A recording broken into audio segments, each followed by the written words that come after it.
Oi, sejam bem-vindos a mais um dia na vida de um engenheiro de software. E agora sim, formado, finalmente. Então vamos de volta para o app que eu estava desenvolvendo, o Tupan. Como eu disse, o Tupan ele é um aplicativo para poder fazer o gerenciamento de gastos e a sua gestão financeira. E é nele que a gente vai trabalhar hoje. Outra coisa é que eu sinto que eu não expliquei tão bem assim a parte do Installments no último vídeo. Então eu vou explicar um pouquinho melhor nesse. Bom, e como eu sinto que eu não consegui explicar direito no último vídeo exatamente o que eu estava falando em relação aos Installments, eu vou explicar agora para vocês.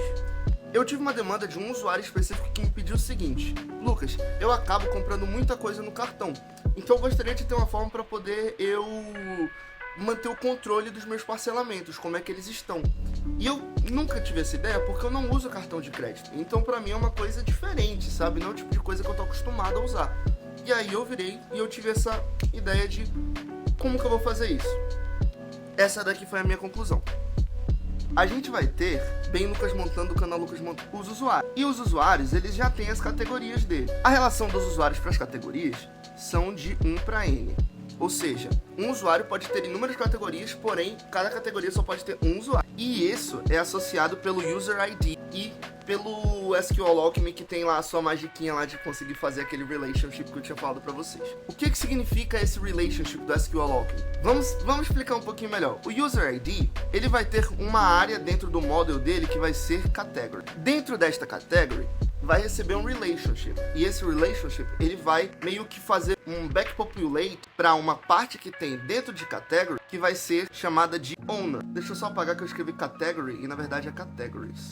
Ou seja, elas vão fazer um backpopulate entre elas. Mas como que o SQL Alchemy entende o que está sendo passado? Porque aqui em categories, na parte de categories, a gente tem um foreign key que é o User ID, que é identificado pelo ID do model user. E esse User ID, ele está sendo colocado dentro de uma parte chamada Owner ID. E aí, isso daqui é contexto suficiente para o SQL Alchemy entender isso daqui. Então, ao invés de você procurar uma categoria onde o Owner ID da categoria é igual ao User ID que você está colocando, você pode simplesmente procurar pelo User e você coloca, por exemplo, user.categories. Entendeu? Só pra deixar claro, porque no vídeo ficou parecendo como se na minha cabeça fosse estar acontecendo coisas completamente diferentes. Eu sei que, na verdade, isso que tá acontecendo é o que eu falei, só que o RM tá fazendo isso pelos fundos. Eu sei disso, mas eu acho legal essa possibilidade de chamar assim também. Pô, não me questiona não, mano. Todo mundo tem suas coisas estranhas. Agora, puxando de volta pro Installments que eu tinha falado. Deixa eu apagar tudo isso. Eu não queria que o Installments estivesse dentro da mesma categoria que o Categories. Por quê, Di? Porque eu acho que fica confuso. O Categories é algo que você tem que ter o controle. É algo que você tá ali tentando todo mês não extrapolar. Tentando todo mês até ficar um pouco abaixo para você conseguir economizar. No Installments, nas parcelas você não consegue, o valor da parcela é fixa. Você não consegue, por exemplo, a parcela é de R$119, não, esse mês eu consegui pagar só R$100 dessa parcela. Não dá, a parcela é 119, você tem que pagar 119. Então, eu não acho que elas seguem o mesmo propósito. Então, eu tive essa ideia de separar elas. Então, o user tem uma relação também de 1 para N com relação aos installments, que se traduz para parcela. É porque como o back tá todo em inglês, eu preferi deixar em inglês também.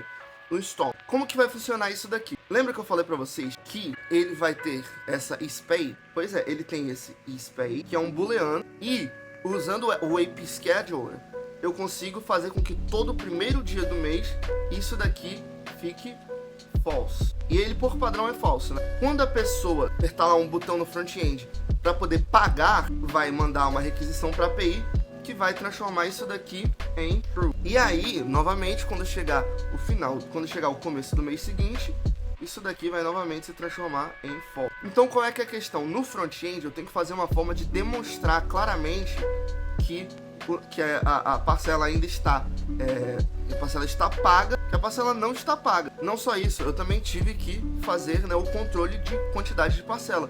Então, ela não só tem o total installments, como ele também tem um current installments. Então vamos supor que o total de parcelas são 10, você já pagou 2, você ainda tem 8 parcelas restantes. Isso daqui é importante para você ter essa noção de quantas já foram e quantas ainda faltam. Isso tudo, né, somado também com o fator do preço da parcela. Então, price, que também recebe, né, esse valor float, que no front-end ele é formatado para poder ficar no valor do real. Como o app ele tem a ideia de ter descrição para as coisas que você está gastando, para você ter plena noção de como está sendo gasto o seu dinheiro, ter ícones para poder especificá-los, para poder ficar uma coisa mais interessante, mais visualmente interessante para o usuário, ter o nome, etc. Também tem icon, name. Essa daqui atualmente é a tabela do Installments como ficou. Não tá nessa ordem exatamente, lógico, também tem o ID, né? Também tem o ID do Installment.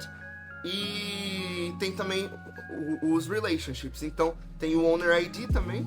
Tem o Owner, que é um relationship, e o Owner ID, que é uma coluna com um foreign key. É assim que tá funcionando atualmente o sistema de installment. E o bug que eu tive, que eu não sei como chegou a acontecer, eu genuinamente assim não sei o motivo.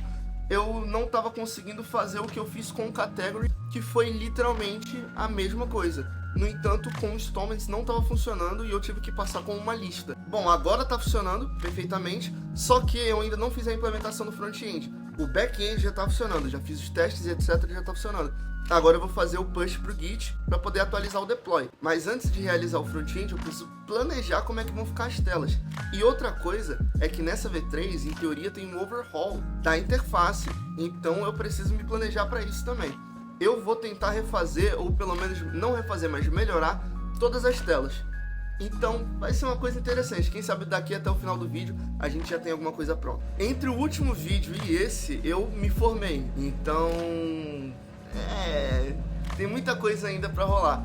E ainda vai sair um vídeo sobre a minha formatura, que vai ser um vídeo extra, porque eu imagino que vocês não tenham tanto interesse assim de ver isso. Inclusive tem outra coisa que eu gostaria de fazer com vocês, e isso é a gente criar um size ou um micro size em vídeos aqui com vocês. E eu mostrar pra vocês exatamente como é o processo que eu tenho pra poder começar um projeto, planejar ele, até codar ele, testar ele e shippar ele. Que é algo que na verdade eu nunca cheguei na última etapa, de shippar o produto para um público grande. Então seria interessante, né? Eu queria inclusive perguntar para vocês, comentem aqui ideias do que a gente pode construir juntos aqui. Eu tava pensando em alguma coisa relacionada à comunidade de youtubers, ou então alguma coisa, não sei. Eu gostaria muito das ideias de vocês, coloquem as ideias de vocês nos comentários. Aproveita, compartilha esse amigo para algum dev que você conhece, ou se você mesmo for dev, se inscreve no canal. Mais de 90% do meu público não é inscrito, acredita nisso? Assim, em relação a esse site que eu falei sobre a gente fazer juntos, preferivelmente que ele fosse um site. Porque com o aplicativo tem toda uma questão em relação ao iOS que eu tô passando agora, inclusive.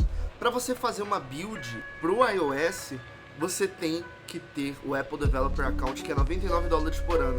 Isso não seria um problema tão grande se eu tivesse outros amigos desenvolvedores de app.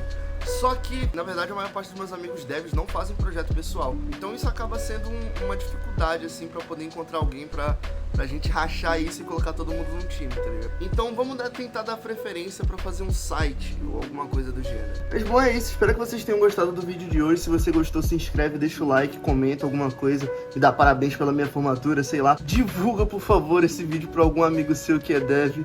E até a próxima. Muito obrigado. Tchau!